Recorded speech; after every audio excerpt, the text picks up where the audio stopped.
trouble yesterday. But we're going to live, right? Where do I sats? Let me finish your comment. Looks loaded for today. Hope all you Bitcoiners lift as much. Nolan lift the news related to Bitcoin ecosystem. Yeah, we got some good news today, boy. You are going to love Moscow time today. It is extra Moscow-y. It's been great lately, all right? We predicted that it was because of all these like summer intern writer type people that Moscow time was going to be just the best all summer. That's what it's looking like. Good morning to every Bitcoiner, Ben says. LMH, a beautiful morning to do Bitcoin. We're still doing Bitcoin. I love it. Thank you. That's the best thing DeSantis has done. His entire campaign has given us the do Bitcoin phrasal verb. Bitcoin is up. The sun is running. You killed my punchline, Sicilianaire. Indeed, Bitcoin is up. The sun is running backwards, right? Let's do it backwards today. Let's have a coffee and talk about what's new, everyone. Larry's asking me to define Moscow times. I'm very happy to do that, Larry. So, Larry, this is what happened. A few years ago, Jack Dorsey, who we're going to talk about briefly today. Jack Dorsey was in the Bitcoin news yesterday, chatting with Brian Armstrong, the CEO of Coinbase. So, Larry, what happened was in the post-2020 election, we're going to talk about the 2020 election today, too, of course. So in the 2020 election time, they hauled Jack Dorsey's ass into Congress, and it was still COVID-y, so he remote testified, right? And behind him was a block clock. And because the fake news is so rock bottom stupid, as we're about to say right now with Moscow time, one of these journalists saw the block clock and didn't understand what it was. But the numbers on the block clock were set to what would have been the time delay if you were in America. It would have been the time in Moscow, right? So you understand what's happening? The block clock was there. The journalist is too stupid to understand what a block clock is, obviously. Like he's a journalist, right? Which there's some journalists out there who I love, but this is like a mainstream media journalist talking about war in Russia and these kinds of things, right? And Ukraine and what happened to the elections and like one of these low IQ journalists. And so the journalist was there. And in the days after, he hallucinated that what the block clock actually was a coded reference to Putin signaling the time in Moscow, right? And yeah, there you go. Justin says, which was block clock read 1952, which was the, thanks, Jevy, which was the sats per dollar at the time, right? So this guy, this journalist hallucinated that the whole thing was Jack Dorsey conspiring with the Russians to help Trump, I guess, lose the election, something like that. It was insane. So the act of a journalistic hallucination became the foundation of Moscow time. That's why all fake news, which are all hallucinations, are Moscow time. So there you go. I hope that explained it to you. I hope you know what Moscow time is now and why we love checking in with Moscow time every morning. Larry says, I'm embarrassed. I've been listening for 1 week, but did not have the. No, Larry, ask anytime, man. This is not a ballsy environment here. We practice staying humble and stacking sats around here. So that's what's going on. It was just pure fake news. All right. So we can get right into it, right? We've been talking all about how the camouflage, we noticed a pattern yesterday of every time Trump gets in trouble, it actually just coincides with us finding out stuff about Hunter.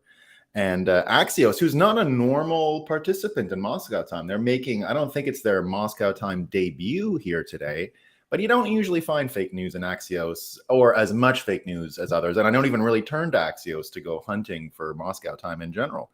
But here's their actual headline. Trump's indictment blocks out Biden's bad news. That's the headline today.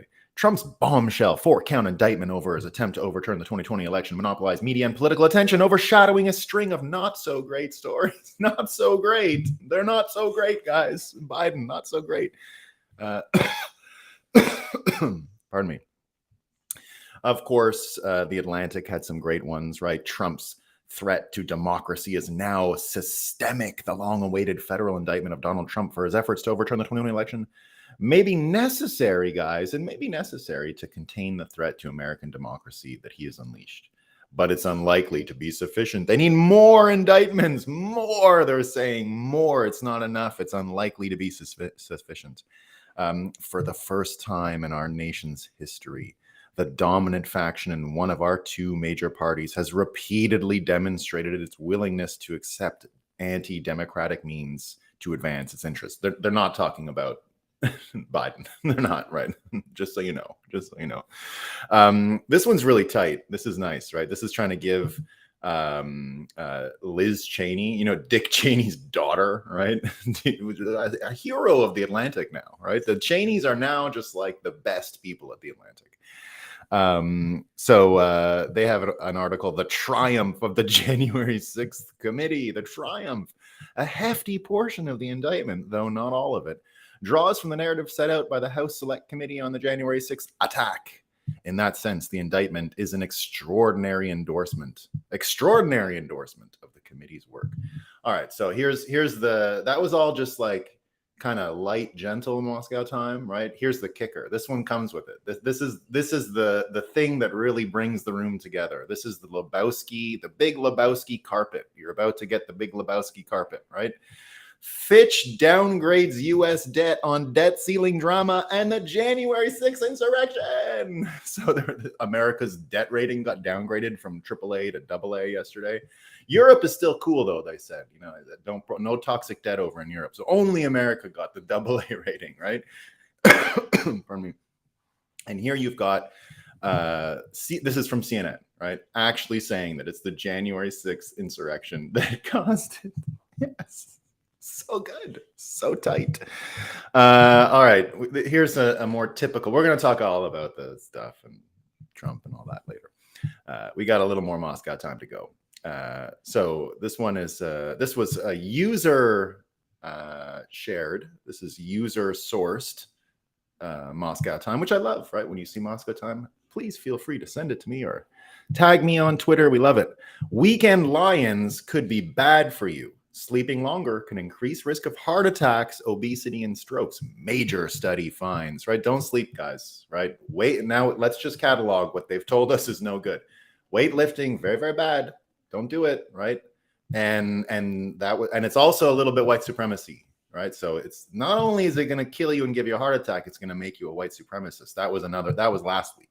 But now sleeping too much, right? Especially on the weekends, right? It's the weekend sleeping that's really bad for you. So don't do it. Really, really bad. Now we're going to move to I had two on New York, didn't I? Hold on. I had two that I wanted to get to in New York City first. Where are they? Maybe we'll skip the New York City ones. We don't need them. We got enough from Canada that we can dive in with the Canada stuff. All right. So the next are all about Canada, right? So first up, this is just another one of the teasers, right? We're going to get deep into it, but of course we're all dealing. You got the U.S. with the debt rating thing now, right? And inflation going through the roof in Canada, and the Globe and Mail here is saying it's time for the government to step in and freeze grocery prices. So Canadians are going to get some frozen grocery prices pretty soon. Can't be going to be good, right? But of course yesterday, the biggest news in Canada, right? Everyone talking about it. Justin Trudeau and his wife Sophie are separated, or something's going on. But here's the funny part, right? Before, we'll get to that one. So here's the funny part. They passed a law a couple days ago, and it's just starting to come into effect. It's why you've seen a lot of Canadian online vloggers like Viva Fry. I went to law school with him. He's had to move to the United States and it's also why I've wondered if I've had trouble with Rumble a few times, because this new law has had all kinds of weird unintended consequences. And it turns out like a lot of online video content, people have had to leave, and you can't even really get some of the content. Like if you're even trying to source Moscow time, for example, on Facebook, it won't work because they passed this law, C-18, and it doesn't allow for the news to be shared on social media unless the social media companies pay the news makers. So it would be in the United States, for example, Facebook would have to pay the New York Times. Facebook would have to pay USA Today. Anytime someone shares the article, it's like a tiny micro or set payment or whatever. I don't know what the exact payment regime is, right? And if they don't pay, then Canada now has its own internet, like Chinese firewall, and it will block these things, right? So this is actually happening in Canada. The news is getting blocked unless they pay the Canadian news creators like the CBC and all these other losers. Like these are some of the dumbest people you've ever met in your life, and they want money from the internet service provider or internet platforms. So the funny thing is here, Sophie Gregoire Trudeau tried to share a news story about her separation on her Instagram yesterday, and it was blocked. So if you go to read Sophie Gregoire Trudeau's thing on Instagram, it says, people in Canada can't see your content.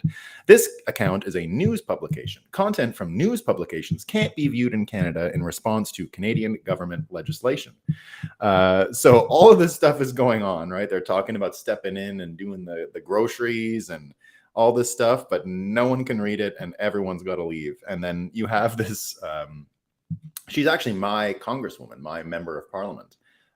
From the part of Quebec where my house in Vermont is, where I grew up on the other side. It's where I ran for Congress or for Parliament, but I ran for that job, over 10 years ago.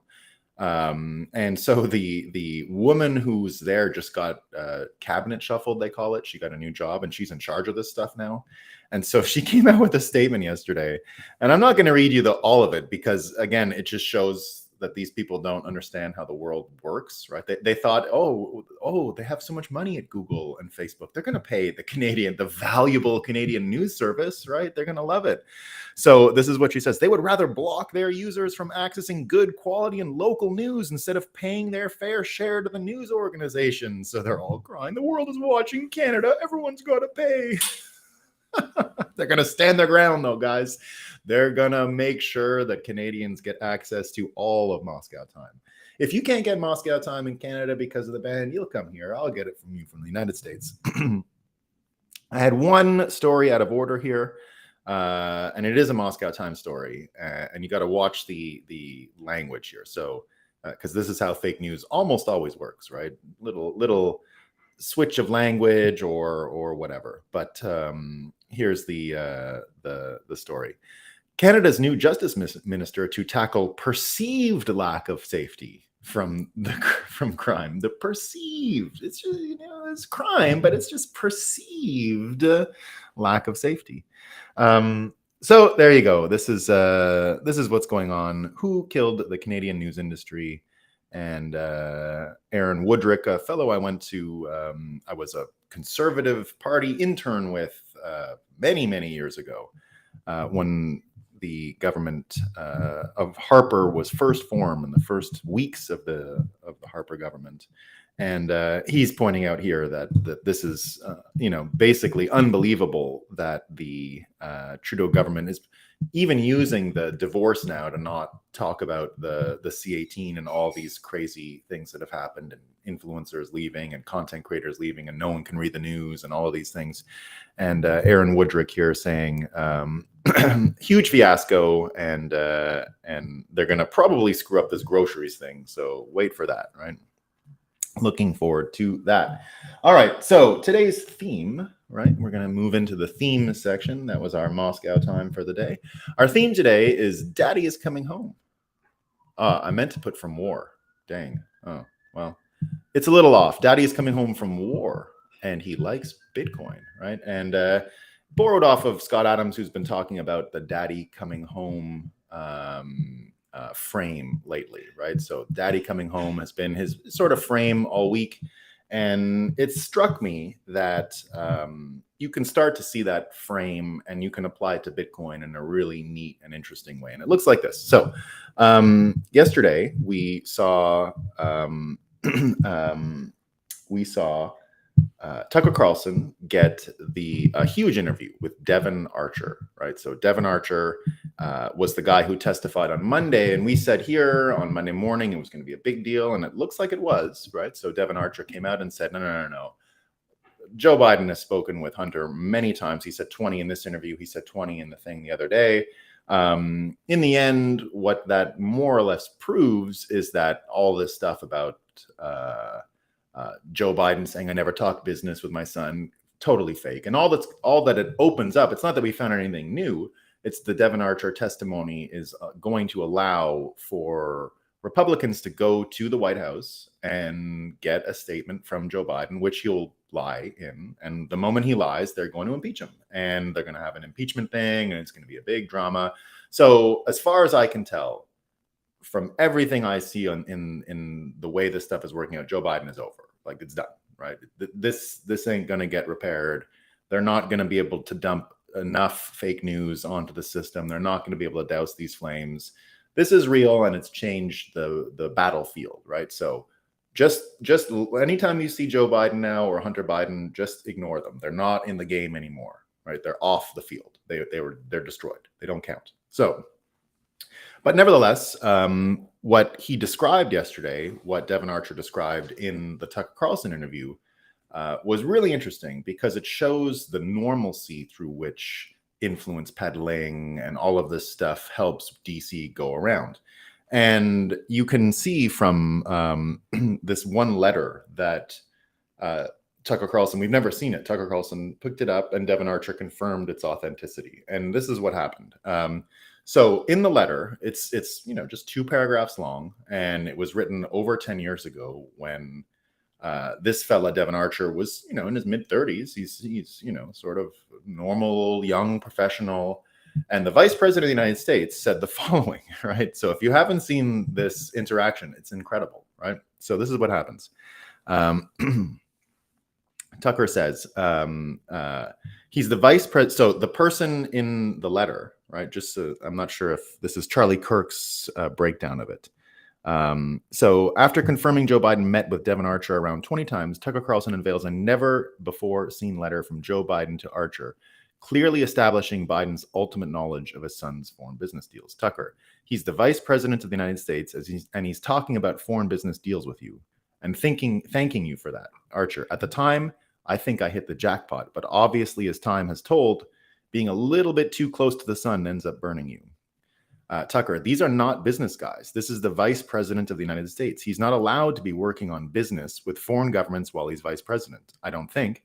Not that I know of, but here he is. All right. So if you actually get into the letter, the most amazing part of the letter is that he says, sorry, I couldn't come and see you at the lunch. So Joe Biden, the vice president of the United States, is telling this mid-30s guy, so sorry, I couldn't see you at the lunch. I was busy with just this loser. It was the president of China, right? It was President Hu. He was welcoming President Hu, and he says, so sorry. I'm so glad you're with Hunter, though. Come by and we'll chat about it all next time. So, of course, this was seen as sort of normal at that time. Oh, I know him. It's regulatory strategy, right? Which is really just whose door do you knock on? Who do you ask for a favor? All these kinds of things. And because of that, it's kind of a smoking gun, right? This letter shows that he's prioritizing this business relationship. Now, someone could say it's for his son. He's happy his son is doing well. But he clearly says in the letter, I'm excited about what we're going to do. And So he's clearly got some skin in the game here. He's got some stake in this thing being successful, other than just his son has a job, right? So, of course, that's not what's going to happen. So the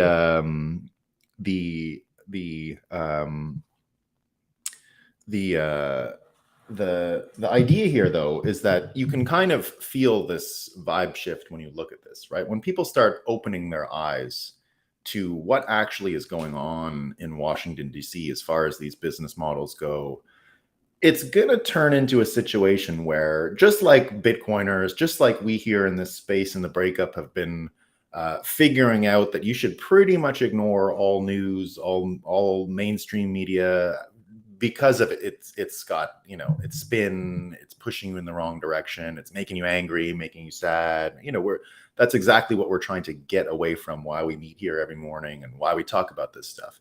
But a lot of people are still sort of convinced that the news is the news, right? That you actually get the news from the news.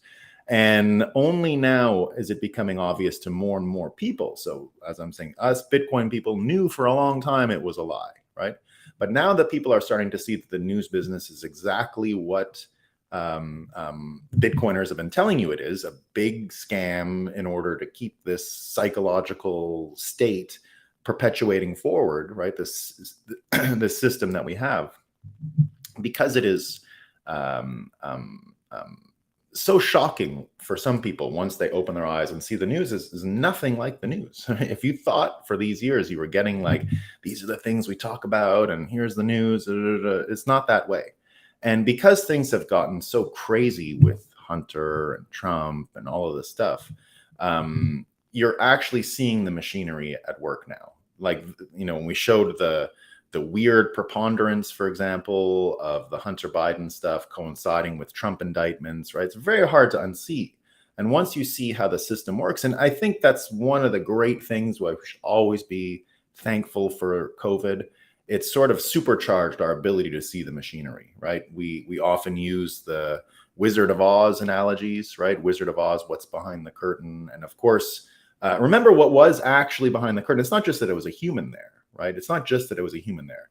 It was a human there, but the lion, the straw man, and the tin man and Dorothy all found out that the deal they had made, because remember, when he was still the Wizard of Oz, they went and made a deal with him, and that was go kill the bankers, right? Well, if you read the analogy that the Wicked Witch of the East and West and all these were the bankers, if you go back to the populist era in which Wizard of Oz was written, the late 1800s, when it was all about bimetallism and silver on gold, and they were never ruby red slippers, they were silver slippers on a gold track, which was silver on gold. Everything about Wizard of Oz is related to the creation of the Federal Reserve and the changing of the monetary system. So if you go back to the frame that they had, the politician's job in that story is to do what a typical politician does. It's all quid pro quo, right? It's, okay, you go get the broom and the banker's fortune for me, and I'll give you what you guys need. It's a tit for tat trade, right? It's not just go to the wizard and he gives you magic. No. You do for me and I do for you. That's politics. That's the Washington system. It's been that way, it looks like, since Frank L. Baum wrote The Wizard of Oz 130 years ago, right? So the quid pro quo nature of this, and the way the system works, right? Once people start opening their eyes to it, once you see the machinery, you can't unsee it. And these indictments coinciding with the Hunter Biden things is one of those instances. But since COVID, the machine has been laid bare, let's say. And when you think of it, right? So one of the great analogies, and this is one Scott Adams used, when you see these video things of people that listen, like adults that had never heard an amazing song from the 60s or 70s or 80s or something like that, right? There's all kinds of these. It's like a genre on YouTube, right? And they're like, whoa, that was amazing, right? Whoa, what? I never knew that band was so good. The Beatles, right? Happiness is a warm gun, right? I never knew how great it was. That whole thing is what we're about to experience en masse with Americans looking at the news. So we're in for an actual real treat in the next few months. We're in for one of the most amazing and entertaining times that we'll ever experience as people living on this continent, living in this world, right? Because here's where this goes. Once you start peeling the news story back and you realize that was all fake, and then you realize the politicians and how the system worked, you're going to start to see the machinations of deep state, of national security interests, and you're going to start to be able to see even what has been done to Trump, right? Here's Cernovich's take on what happened to Trump. It's an assassination by other means. There's no turning back from this moment. The United States is officially occupied by a hostile, demonic regime. Shed all childish delusions and naivete. Comply when you must, resist when you can. The shadow of the dark age is upon us. And now that's one way of putting it, right? But the contrast to that is more and more people understand now that this is what's going on. It's not just two political parties and, oh, if we just win this time, it's going to get better and we'll change some policies. No. It's not that. It's not even close to that, right? It's underlining that things like the diversion agreement just came out today for Hunter Biden. Like, we have it public now, right? And it clearly states, like, imagine the Attorney General of the United States wrote this, right? Wrote this and put it in a document. The United States agrees not to criminally prosecute Biden outside of the terms of the agreement for any federal crimes encompassed by the attached statement of facts and statement of, blah, blah, blah, blah. This agreement does not provide any protection against prosecution. That does not provide any protection against prosecution for any further conduct by Biden or any of his affiliated businesses. So it basically is a start over, right? From then on, he can do new illegal things, but that's the end. Everything he's done before is expunged, which is obviously not going to work and didn't fly. The judge saw it. So I think that there are people, even in the Democrat system, that are saying, no, we got to start cleaning this up, but it's not that simple, right? It is not that simple. And when you start to realize that this kind of influence peddling that he's been doing goes on forever, this idea now that people are waking up enough, showing others what's going on, enough of it is spreading, just like the Joy Reid thing yesterday. It said, oh, go tell your neighbors, it's time to have the conversation, right? This is how low they've gotten. They think that they can go send their low information, low IQ listeners of the Joy Reid show on MSNBC, and they can come and persuade people who are fully aware and cognizant and attuned to what's going on in the world that actually the fake news is true. That's their plan now. That's what they got left, right? Now, I had a friend yesterday, one of our great listeners here, great joiners of the Breakup, asked me, should I watch House of Cards, right? Is it real? And I said, no. I couldn't even get through an episode of it. Like, it's terrible if you really worked in politics and see how you worked. And I said, actually go watch Veep. Veep is 100% accurate. It is exactly what's going on. Now, there's people in charge of these other Veep type characters, right? But they are as stupid as they are in Veep. And once you accept that, right? Once you see that, once you know that these are the people we're up against, it starts to become very simple to imagine how we're going to win, right? Because we're not they didn't send us their best, right? It's not their best that are left over there. And so these folks that did things like the 51 known liars on the Hunter Biden laptop thing, right? Enough people are going to figure this out now. Enough people are going to open their eyes, and just like those videos of folks when they listen to that music for the first time, like, whoa, right? That's going to open their mind to many other things. It's not just that the government's a scam and that the media is a scam. It keeps going, right? And so their plan of getting like Joy Reid watchers to come and listen to us, that's all they got, right? That's what they're hoping for, that some low IQ, low awareness person is going to be able to hypnotize you. They can't, this ain't going to work, right? The main broadcast media hypnotizers have lost their power. They're not going to be able to get a crowdfunded, crowdsourced hypnotist ring going to help delude you again, right?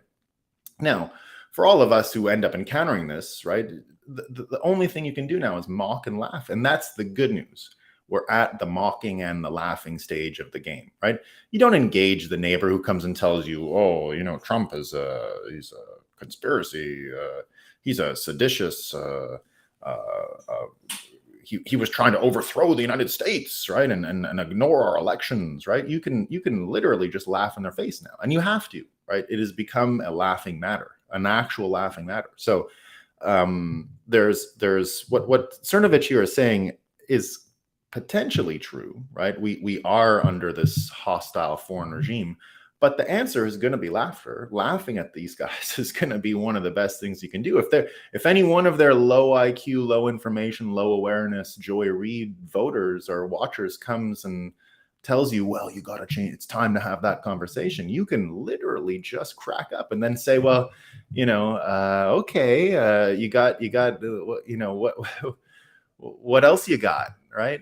Where do we go after that, right? Well, Vivek has a plan, right? Vivek has a plan. He's going to torch most of the FBI and put them in different places, and that's pretty good to hear.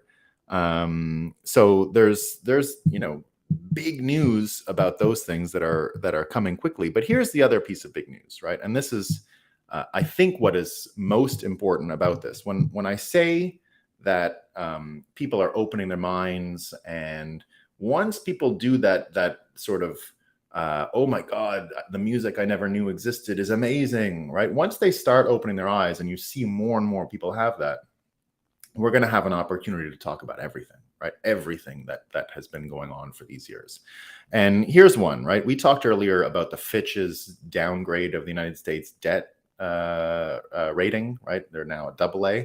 Of course, our favorite. Remember how glad we were, just in terms of laughter and just in terms of comedy, that it's the Joy Reid plan. Get her low information people to convince you and try and hypnotize you that the January 6th thing was an insurrection, right? So there's that. But then the other one is the Janet Yellen plan. Remember, they sent Janet Yellen to China. Come on, Janet, right? And then they sent her around. Janet, go tell all the world that they have to have a global tax rate so that no one runs out of the United States. Like, that was one of her plans, right? That was one of the early Biden administration plans, was to send Janet Yellen around the world and destroy tax havens so that Americans wouldn't leave and go to lower tax environments. And that was Janet Yellen who was in charge of like some geographical harmonization of tax law. Of course she failed. Of course, right? Like, this is not exactly leadership material here. So Janet Yellen, right? Buy Bitcoin lady, right? She's yesterday talking about the historic credit down rating, right? And some people said it was because of January 6th, right? Here's her. Fitch's decision is puzzling. This is Janet Yellen's quote. Fitch's decision is puzzling in light of the economic strength we see in the United States. I strongly disagree with Fitch's decision, and I believe it is entirely unwarranted, right? So she comes out and says, no, I disagree, right? Well, the good news is this kind of shit ain't going to fly anymore. And people like her that are going to tell you the economy is this and it's that, and America's doing great. Now, America is in many ways doing great, right? But like we said yesterday with GDP and some of these numbers, they're not really the accurate way to measure the country. Remember what Jerome Powell said, her successor at the Federal Reserve. He said the US dollar will remain the global reserve currency as long as the rule of law and American institutions stay in place. They're long gone, right? So what does that say about what Jerome Powell said? Well, you tell me, right? But we have a bit of an idea. Just yesterday, even KPMG, right? If anyone saw this, KPMG comes out yesterday and says, right, that Bitcoin is now ESG friendly. And they did an amazing study yesterday on Bitcoin being the demand response, recycled heat, stranded energy, methane reduction, renewable energy finance. They got into all the details, all the good stuff, right? All the good stuff. Let me get this one out of there.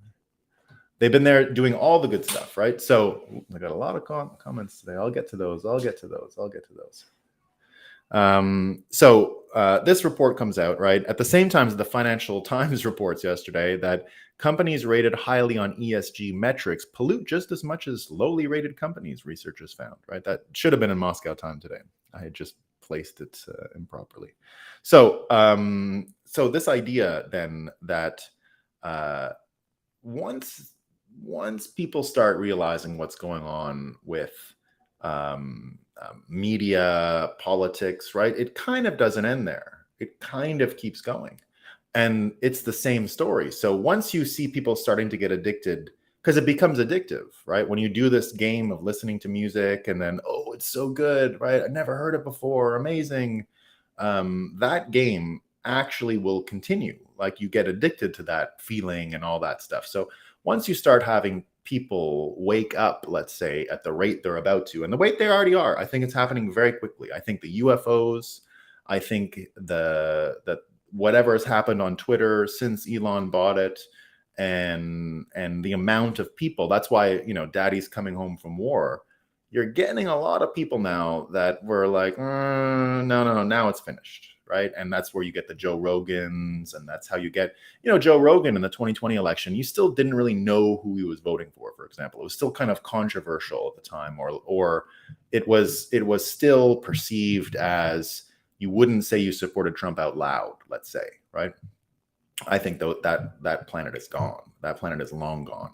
And it's going to be the reverse, right? I think it's going to be embarrassing to support anyone who's related to this Biden thing. Now, the only Democrat who can break that mold is RFK, which I think he's going to, right? And so when you think of it as like daddy's coming home, right? Now, remember the charges against Trump are treason and death penalty if they're right.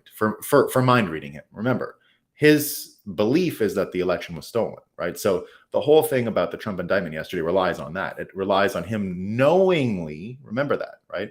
They have to prove that he knew the election was legitimate in 2020, and that even though he accepted it as legitimate, he accused it of being fake. Remember, that is what the whole case rests on. Only that, right? It is only that he knew and lied about what he thought happened in the 2020 election. Otherwise, freedom of speech protects him in all instances. In this case, it's such a low effort to defend himself in this case, no matter what they say about the January 6th inquiry in Congress and blah, blah, blah. It ain't going to work, right? It's not going to work. And most Americans sort of realize that, right? Most Americans are opening their eyes to this. And in the same way that as they open their eyes to it and see now that he's facing actual execution, right? Actual capital punishment. That means that Trump, I think, is going to, this is war. But at the same time, right, you can say, oh, Trump, right, has some sort of like moral right to revenge and they stole the election, right? His even understanding of the 2020 election is they stole the crown jewels. This is what someone who interviewed him about 2020 said. Why don't you just focus on it's something I've said too. I wish Trump would just focus on the next election, clean up the next election, stop talking about 2020. True, but his mind is that they stole the crown jewels and you got to get them back and you got to talk. You can't let them get away with it. Da, da, da. He's completely correct about that, right? So I'm not arguing with that. But if that's his mandate to win the president for revenge, and if the idea is you deserve it because you suffered, well, I got another guy who has as much of a say in this, which is, of course, Robert F. Kennedy, right? They killed his dad. They killed his uncle. They killed the people around him and made him grow up as a fatherless teenager, right?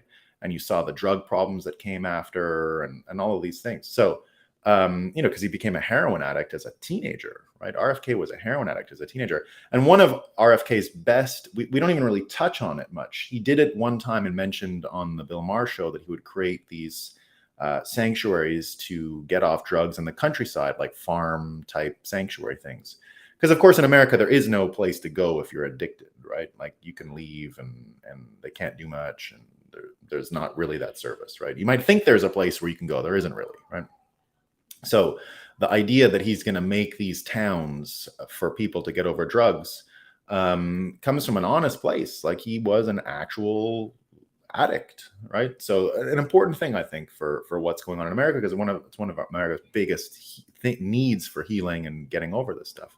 So so this idea that both people asking me all the time, do you think Kennedy's for real? Is it right? You had people say, oh, he'll sell them out when he gets a job offer or some shit. No.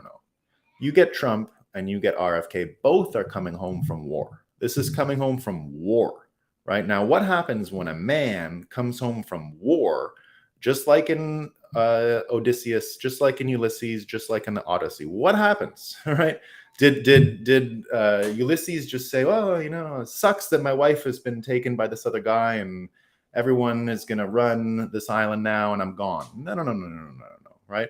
When Ulysses came home, right, it was war again because you're going to fix the things very easily. It's the same as the end of the Lord of the Rings, right? The real true end of the Lord of the Rings in the book, they return to the Shire and, of course, they're getting whispers that it was taken over by Sharky, I think was his name, which was really Saruman. And they ask Gandalf, so he leaves them at the Prancing Pony, right? And right where they met Aragorn, right? At the beginning of the story to keep going. So they go back to the Prancing Pony, hear rumors that the Shire has been taken over by big men and Sharky.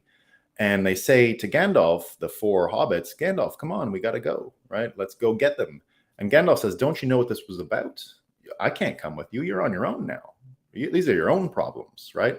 So the end of Lord of the Rings was really one of these daddy comes home from war stories. The four hobbits had no trouble dealing with Saruman, and they whipped their asses in no time, right? It took an afternoon, and the Shire was free. So the analogy here is that when people come home from war, and Trump and RFK, I would say, have been at war. RFK might have been at war since '64. I mean, really, right? Psychological war. He believed during those opioid addiction days that his father really was killed by stray, crazy gunmen. It took him years to figure out what happened and accept that it wasn't what the government was telling him, right? It was a lot more devious than that. So the point here, though, is that once Americans start on this path of getting addicted to opening their eyes to what's going on, and it's not going to stop. You're going to see more and more. It's happening every single day, right? The argument around Bitcoin and what we saw with KPMG and all of these things is going to hit, because eventually it's not the military industrial complex. It's not the industrial censorship complex. In the end, all of this can happen because the money was corrupted. And if the money is corrupted, that's how you pay for this runaway thing. That's how you keep a war machine running for years. There is no feedback loop. There is no accountability. There's no one measuring it. There's no one looking. There's no one who knows what's going on. In the end, you end up with things like Janet Yellen saying, I don't know what happened. I disagree, right? I just disagree with what they said. Well, that ain't going to be good enough, right? Americans are becoming poorer and poorer. They're seeing this stuff happen, the carnage, right? They've got homeless people throughout their cities, tent cities all over the place, right? Americans don't want to live like this, right? And they won't. So there's this momentum now, and even if you look at what's happening in the next few weeks, right, you're going to see Janet Yellen make a return to the news in 2 weeks, 3 weeks, because you've got BRICS meeting, right? All these new members, all these people saying the problem is the US dollar, right? That's the problem, right? That's how people like Biden do this kind of stuff. They can leverage the US financial system for this hegemonic situation where actual organized crime families are running the world, right? Not a good situation. So that's why these companies are saying Saudi Arabia. They're not doing it because, they want to live in some sketchy system that isn't administered by the Americans. No. They don't want to live in the sketchy system administered by the Americans, right? That's what they don't want. And of course, their shitcoin ain't going to run, right? It's not going to work. And they say it's going to be silver and gold and these countries, but now this one's not allowed. And then India said no.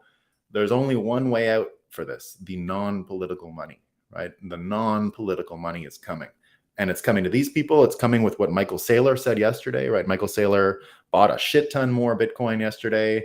The same trick he did the last time. So he's not taking any more debt. He's diluting shareholders to add Bitcoin to the balance sheet.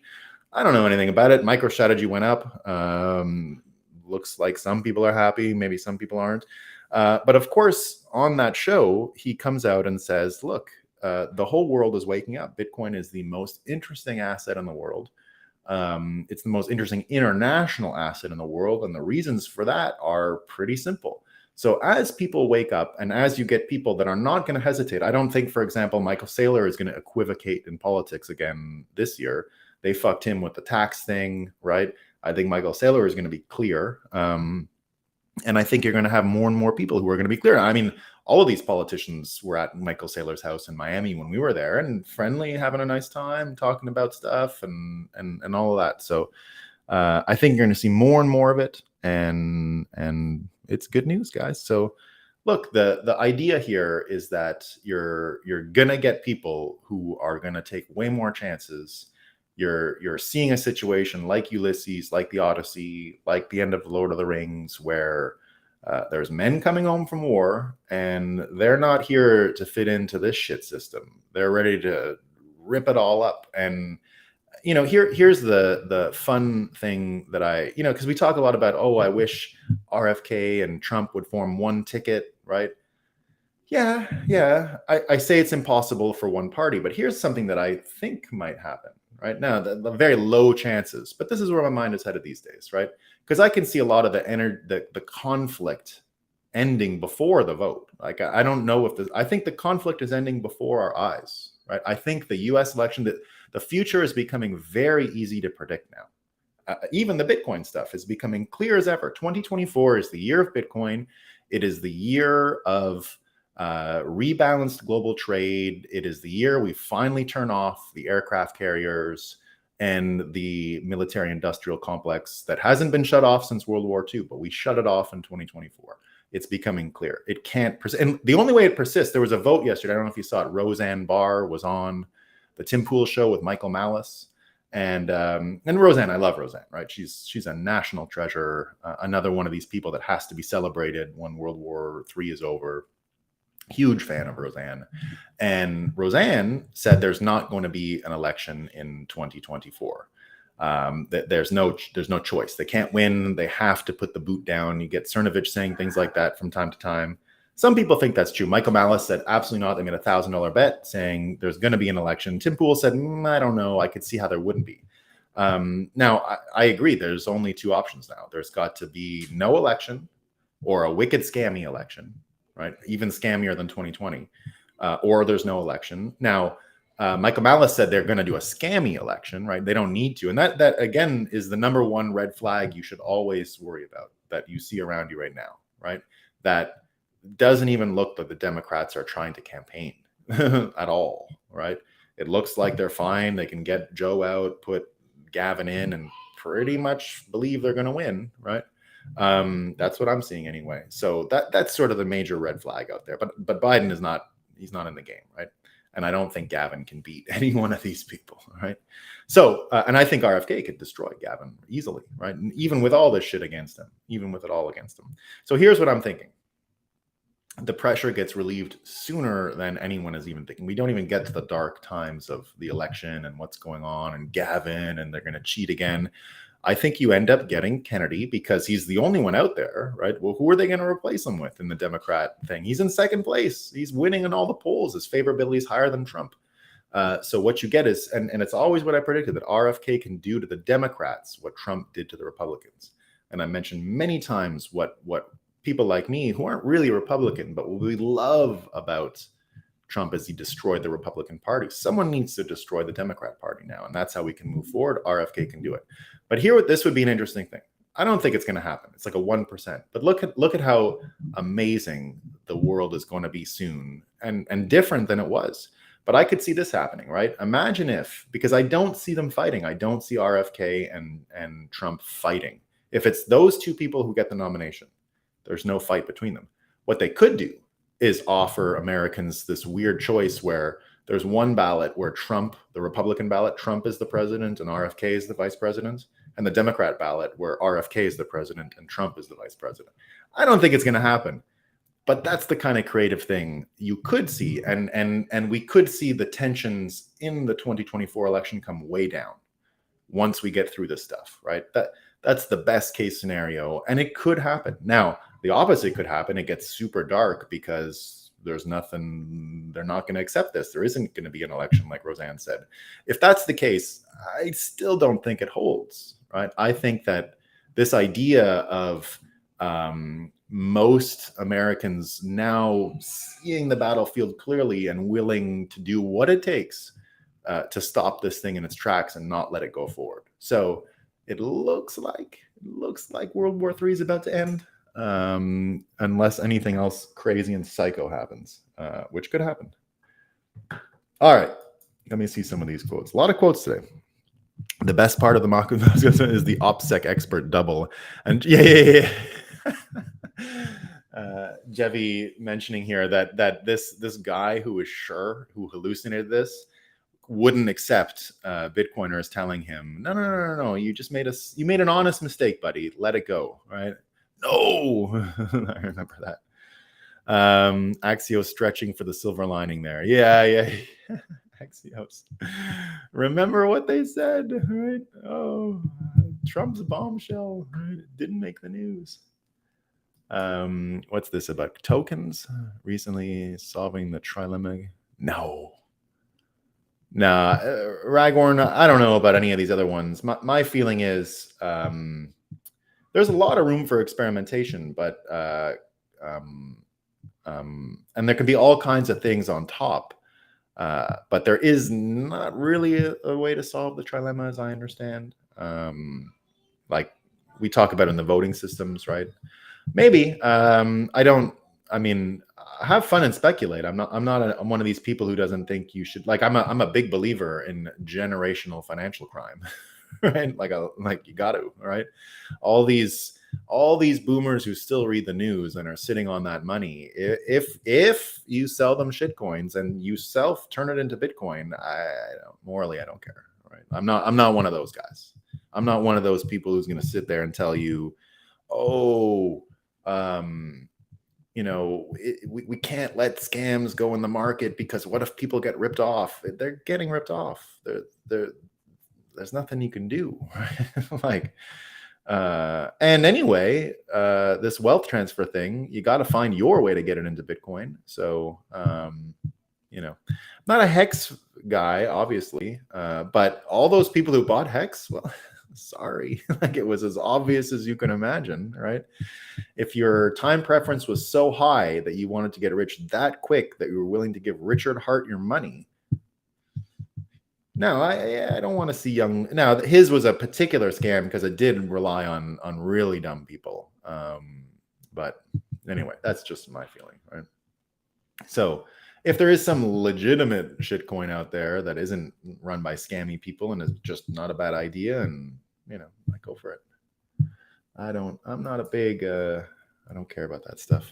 Assalam. I don't think about the other coins. And as someone who's been in the game for a long time, I haven't been interested in anything other than Bitcoin, really, since all of this stuff started. And I used to sit next to Vitalik at the old co-work space where he came up with Ethereum. I mean, even then I was like, I don't know, like who's going to mine it, right? And it's stupid. I ended up mining it in year one. That was pretty fun. Sleep is raised. Oh yeah. Ben, I forgot about the Moscow time where sleep was racist. It's also racist, and now it can kill you. Robert Schmidt, good morning, Bitcoiners. P-Man Van, Canada is an embarrassment. It's the dumbest country in the world. They're really, it's hard to find a stupid one. The US media just makes a lame attempt to paraphrase the AP. Yeah, they definitely do. So is lifting.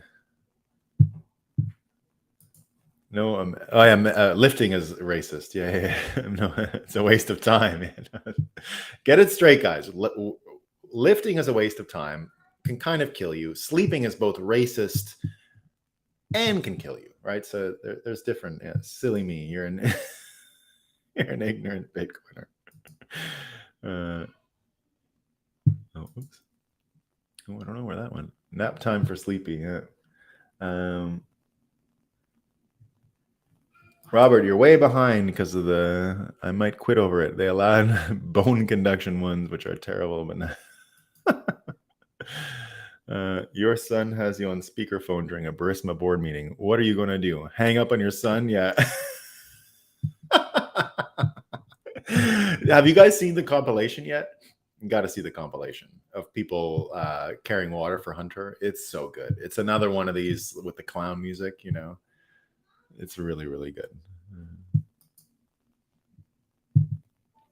I'm glad to be on the dumb team. Yeah. What does Dan L say? They will drag it out just so Harris don't take over. Yeah. I wouldn't trust her with it. CK, what's up, my man? How you doing, man? Let's talk. Call me, CK. Call me soon. We got to chat. Got to catch up. I don't know if you ended up watching Barbie, but I think it would be a mistake. They are doing everything they can to pretend it's not a woke movie, but it's actually... No, I watched it and loved it, Slutty Bartfast. I loved it. And I will tell you why I loved it.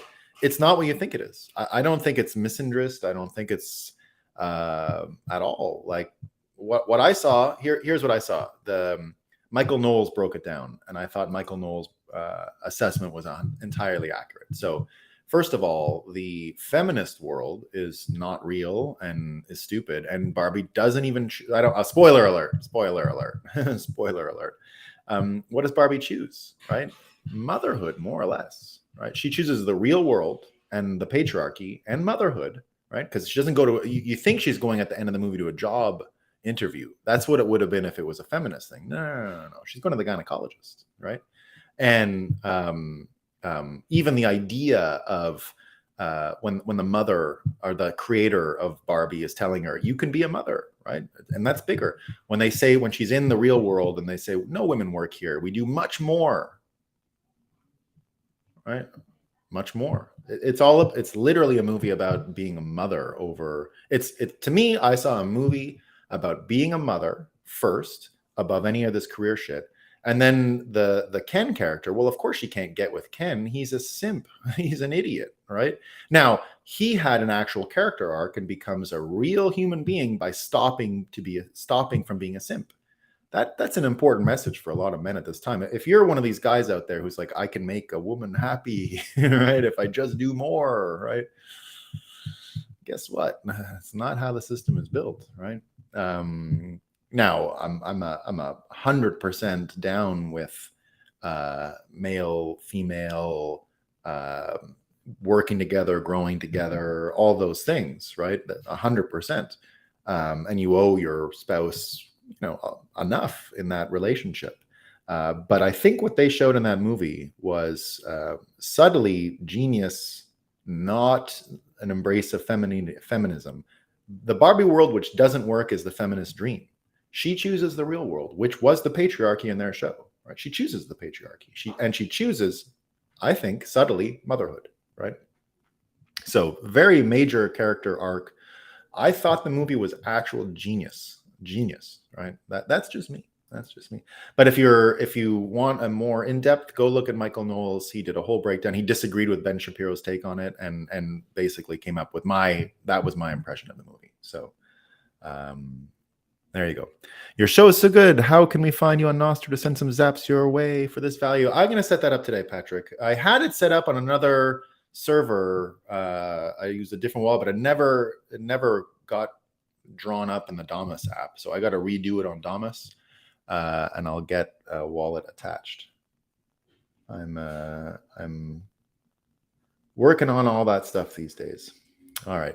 Do you think the Dems are in on it to get rid of Biden? Yeah, they are. Yeah, maybe bring in a used Carlson. Yes, that's exactly what's happening, P-Man. Yeah, there's no way they're living. So that's what I'm saying. Biden is off the field. Don't even consider him anymore. He's finished. It's over. He's not going to come back. There's no more Biden 2, none of that. None of it. The media news is for sheep indeed. Good morning. Happy Thursday. We love Thursday. Tuesday night, Berkeley released a paper saying the math and chemistry should... Yeah, I've seen that. Yeah. Clout, I'm now absolutely paying attention. Looking more real. 50-50 still. I'm at 50-50. But it's not just... but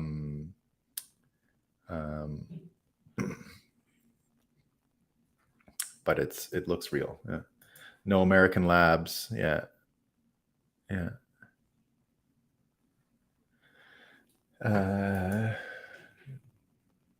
Just giving an update as I follow the story. I love it. Yeah, I love it. I'll follow it more when I have some organized thoughts. I might have missed, but Daddy is everybody. Muslim Bitcoiner. Daddy isn't one person here. It could be Trump, could be RFK, right? I see them both having a moral claim to being the one who gets to drop people from space.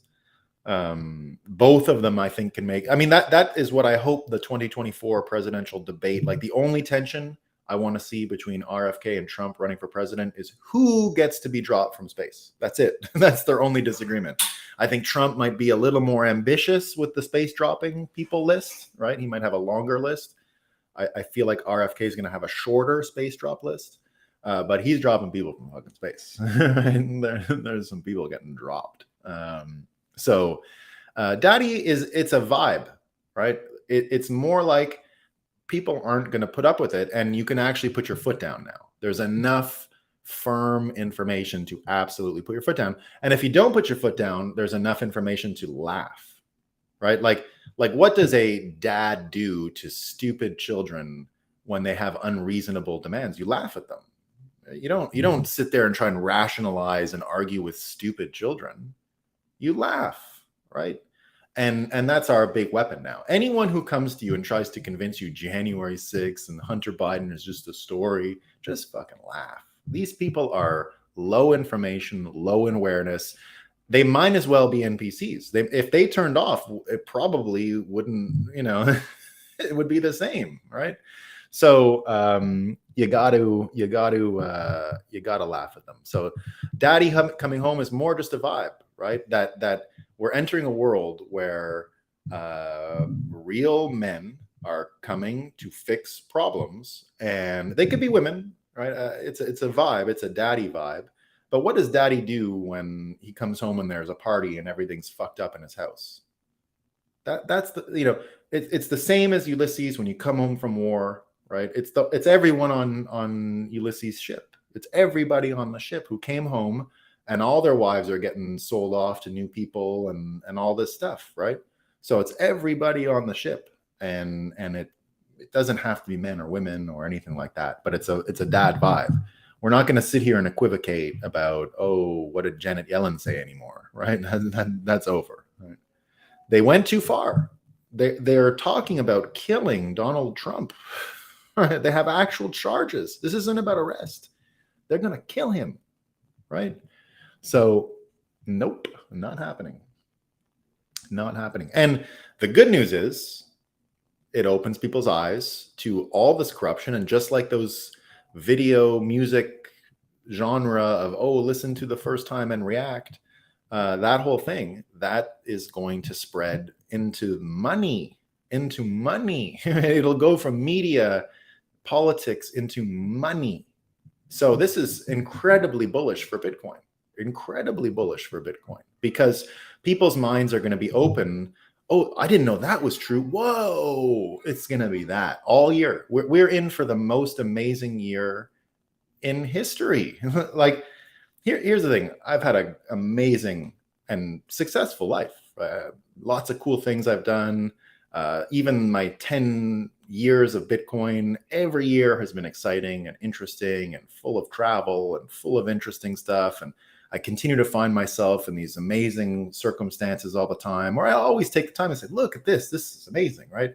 And I had that before Bitcoin. I had that in law school. I had that in the time I lived in Asia, and I lived in Europe before, and just great experiences growing up in Quebec, working in theaters and hiking and restaurants. And, I've had a lot of amazing experiences. Just love my life, right? Absolutely love my life. 2024 is going to be the greatest year ever, ever. It's not even going to be close. It's the first time in my life where I predict after that I'll never reach the same highs of interest and excitement as I anticipate in 2024. So this is a major time. The world is absolutely changing, and we're going to end World War III in 2024. So that's the good news. Hunter didn't kill himself. Oh, I missed this one.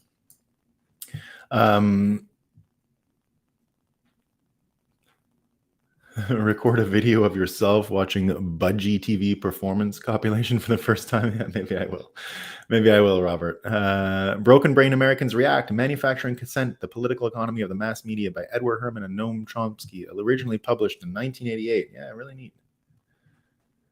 Finally caught another one live. Glad you made it, man. Punkle Mike, glad you're here. It would be a perfect timing for space drop. Start with the big man. Start off with a bang. Nah, the big man, he's not gonna make it. He's done. I don't think he physically makes it until September. I think they kill him.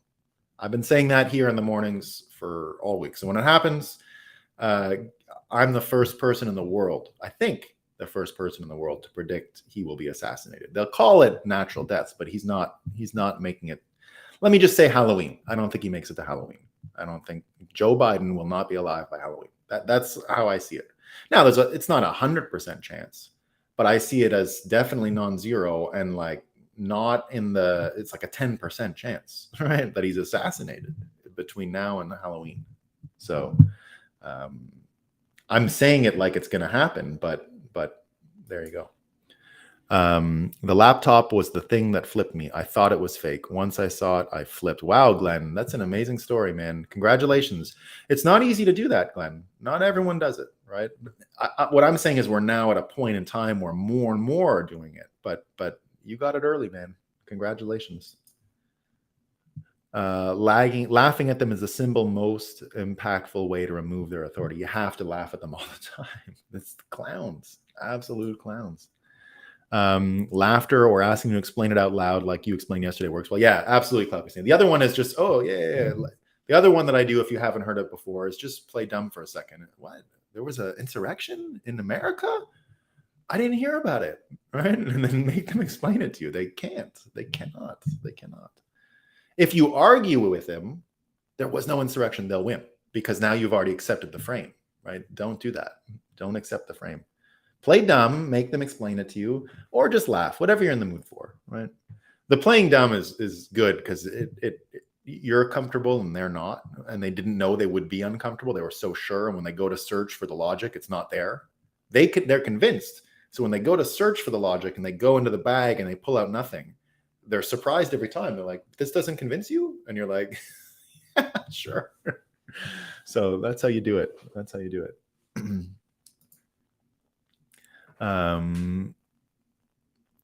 Here's an open mind. 80. Yeah, so that was already to confiscate. It was already a scam though, Dan. First of all, they're never going to hire these people, right? And again, the IRS is going to be shut down before they hire these people. Put it that way.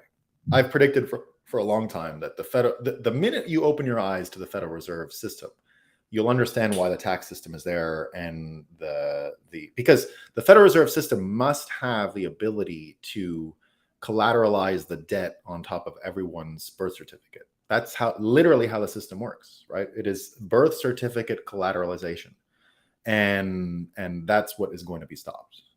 Right, birth certificate collateralization, and you can't do that.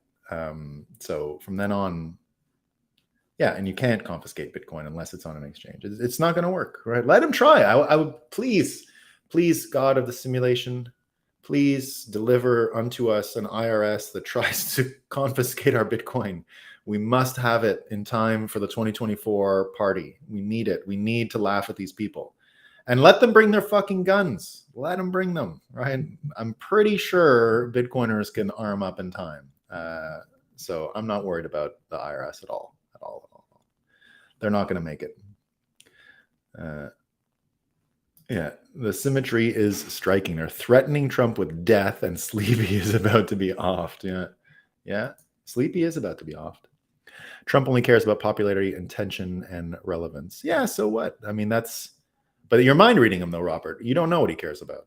I don't know what he cares about. How could I know, right? Wow, I never knew that. RFK would be the most sympathetic president ever for many people in America dealing with addiction, or those that have. I can't believe he admitted that publicly. Oh, no. He was arrested for it, Clout. He was arrested for heroin possession and use in the 70s because he was a heroin addict as a young 20-year-old fella.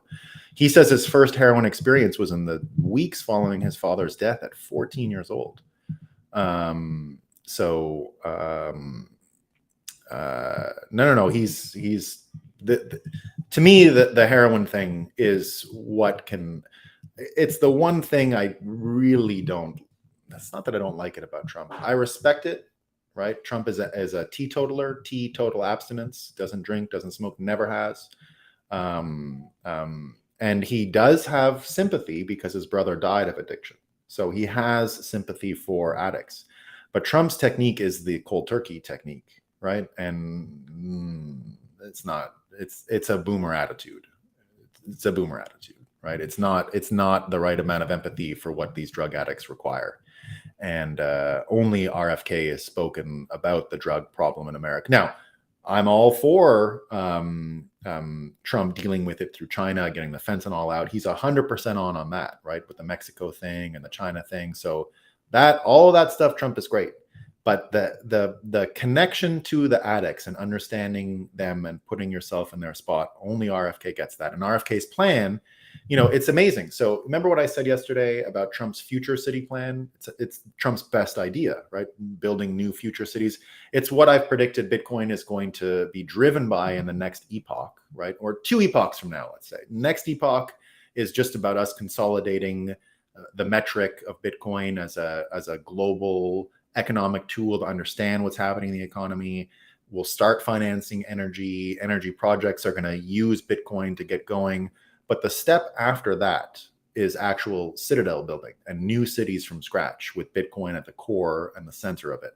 And so this is the sleeper business no one sees that's going to turn the world around for I think the whole 80-year epoch that's coming of Bitcoin standard is the citadel city, new city building business plan. And the future cities that Trump has alluded to, the 10 future cities, is a great idea. But it's a few years down the road, right? The more immediate and actual prototypes will be the drug cities that RFK is talking about, where you're going to bring the homeless, the tent people, the drug people. You're going to put them in a country environment. You're going to have them learn some farming skills. They can just be tent people and all that stuff too, right? There's no demand that they live in a certain way in this environment. You're just putting them away from society because you can't keep them in society anymore. Some of them are too broken, right? And the ones that are too broken need like a maximum amount of religious motivated helpers and nuns and pastors and all kinds of spiritual help, right? And they'll get it. And I think what Trump is doing is great for attention, just as Robert Schmidt was saying, and it's really showy. But the prototype is going to be RFK's more practical anti-drug or drug addiction treatment places. So it's okay. It's okay. Child tried to come in. He seems very genuine. Yeah. If you can't see, yeah, and I mean that's the thing I will say about Trump, right? He's the only president to lose money while being president. Everyone else made, right? Clinton, Obama. He's the only one to lose, so that gives him credibility in my mind. And it makes me, let's say, mind read him differently. Thanks for helping us. The cheat code of flipping to the end of the book, Nolan. Yeah, we're at the end of the book, guys. It's coming. Just the short story at the local bar would get a lot of sympathetic shoulders that remember. Yeah. No, the drug thing, he's not even really plumbing it yet, but he will. Yeah, the climate agenda is the worst, Phil. It's the worst. ESG was never a good idea. I lost faith in America in 2010 or 2011 when I was in the USA Army and said it's not torture. Oh no, yeah, that would do it. And they aren't. Yeah, Robert. It was a very dark time. That stuff, very dark, as Clout Casino mentions. Bitcoin. Yeah, here it is, man. Bitcoin or slavery. Choose and decide your fate. Yeah, and Phil C says Biden no plans to campaign at all. No.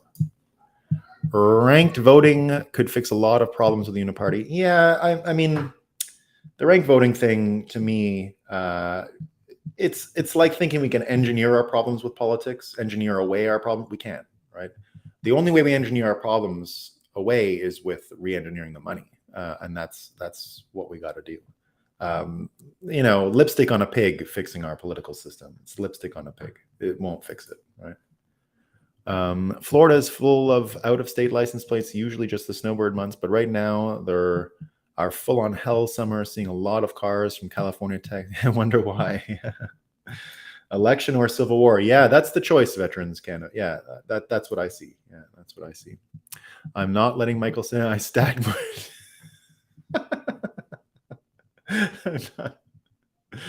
WorldCoin. Yeah, no one's signing up for it though. It's like already not popular. It's not popular, Veterans. No one gives a shit about that. It's just not. No one cares. It's not going to go anywhere. Now that they had the announcement today, everyone can use it. Governments, everybody. Don't worry about it. Everyone signed up, and they got massive rug pulled. Yeah, this is what it is. The future of money. WorldCoin says it will allow companies, governments to use its ID system. Whoops! Surprise, surprise. No, we're not doing that one. What type of cold wallet do you use, if you don't mind my asking? We got some seed signer folks. I haven't stacked since private. Hopefully Strike solves it soon. Yeah. So many options. We got a lot of, is XRP any good? Nope. The problem with XRP, Jay, is the lockup is astronomical, and it's still there. They pre-mined so much in the old days, and there's a legal case all around it because my former CEO and boss, Jesse Powell, the CEO of Kraken, was one of the founders of XRP and Ripple, and left the company and sued the other owners when they did the pre-mine, saying you're setting a precedent that will haunt the industry forever. And so we know the information because of that. And you know, the guy who started Stella was the other guy who started Ripple, Jed McCaleb. And Jed's grandmother has had some legal trouble because she keeps selling. When he left the company, they made him sign a like disbursement agreement, so he couldn't just sell XRP at his whim. And then it pumped big time. This was still when it was worth zero. But then it pumped so bad that his disbursement thing was annoying. So suddenly his grandmother started selling a bunch of XRP. And I remember you could just go up to him and say, "Hey, grandmother, got any of that good stuff?" And it was all at huge discounts, obviously. And so, yeah, no, the problem with XRP is not, I mean, the tech is fine. It was always a pretty interesting, honestly, it was always an interesting consensus mechanism, and it was always a worthy experiment. The problem always was they did this fucking pre-mine, and it just fucked it all up. Pardon all the swearing, but I was always in the early days, 2014, 2015, I wasn't interested in the coin. Here was the thing about both Ethereum and Ripple and everything else that Bitcoiners from that vintage knew, right? Ones like myself who said, okay, Bitcoin is separate, it's cryptographic, it's not consumer technology, it's not faster is better, it's not 2.0. I was understanding all of that, and it was a store of value in our minds. It was the what do you call it? The reserve currency of the nascent crypto industry. Bitcoin was the reserve currency of the nascent crypto industry. And so if you looked at it logically, and this was an incredible lesson for me, when I looked at Ethereum, I said, okay, like if the value of Ethereum goes up, it will be useless because then gas goes up and you can't actually do it. So it's not a thing, just like Ripple was not supposed, it wasn't stock in the company. So it was just the coin, and the coin should have been more like a stable coin. It should never have gone up. And so I sold a shit ton of Ethereum because I saw it going up and I was like, oh, this ain't going to last. Right now, I got punished for being too clever about this stuff, right? I should have held it. No, I bought Bitcoin with it. I didn't sell it for any, you know, I just could have got a better ratio of Bitcoin to Ethereum than I ended up getting because of what happened. But this is, you know, years and years ago. But the point is that in the early days, I was interested in XRP for this reason. But once it started pumping and people were confused that it was a stock or the equity in the company, and then it became scammy. But it was always a nice piece of tech. I've hung out with David Schwartz, the founder, many times. Very smart guy. It was a worthy experiment and remains a worthy experiment. It's fine. It just don't get fucked around by XRP the coin. Right? That's a scam. Right? A total scam. So I hope that helps. All right. I got to go a little quick. Damn it. Yeah, you're talking about. No. Honestly, Slarty Bar Fest, it was excellent. And if you if you want to go have a look at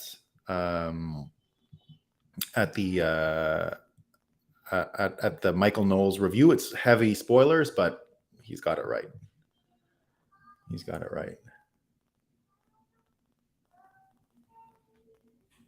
All right. Yeah. There you go. That's the problem with it. Yeah, there you go. Mm-hmm. Yeah. Drop people from space. January 6th, Epiphany of the Masses. I think so. Jay, my prediction is Trump comes around on Bitcoin by Christmas. I'm giving you and he's going to do the best. He's going to be, I'm a fan. Remember when he said, I'm not a fan of Bitcoin? I'm a fan. He's going to say, I'm a fan now. All right. I see that. I can see that happening. Would be great. All right, guys. Pardon me. I got to skip all of these. Private cities. Got a couple more. I didn't know that I just I've never bought into the hype. Yeah. Jesse was a founder, and as I said, left and started to Kraken the minute they did the issuance and sued them for it. Right, he sued them for it. So there's a lot of court documents about it all. I couldn't find the Tom Elliott supercut you were talking about. It's on Twitter. Yeah. Trump's wife tweeted Satoshi on his birthday. His wife is en route to Bitcoin. Yeah, absolutely. Yeah, it would be great to get Trump to put some ordinals out once he put those NFTs out, and the best ones, apparently. All right, that's all I got. All right. Oh, here's Billy Lau. Pardon me. Do you think if condo associated Bitcoin as reserve current? Yeah, Billy. I've been trying to think about this. I just don't understand enough about condos and all those things, homeowners associations. So I don't really know, but I hope so. I mean, I think there's going to have to be a lot of reassessment of how the real estate industry is done in general. Anyway, Billy, let's. I'm gonna send you a link and we can chat sometime, because I do wanna see if I can. I've been thinking about it for a long time, so I might be able to help. But let me give it a shot. All right, team. Let me give a great day, everyone. And I went a little longer today, but that's okay. Where's my end stream?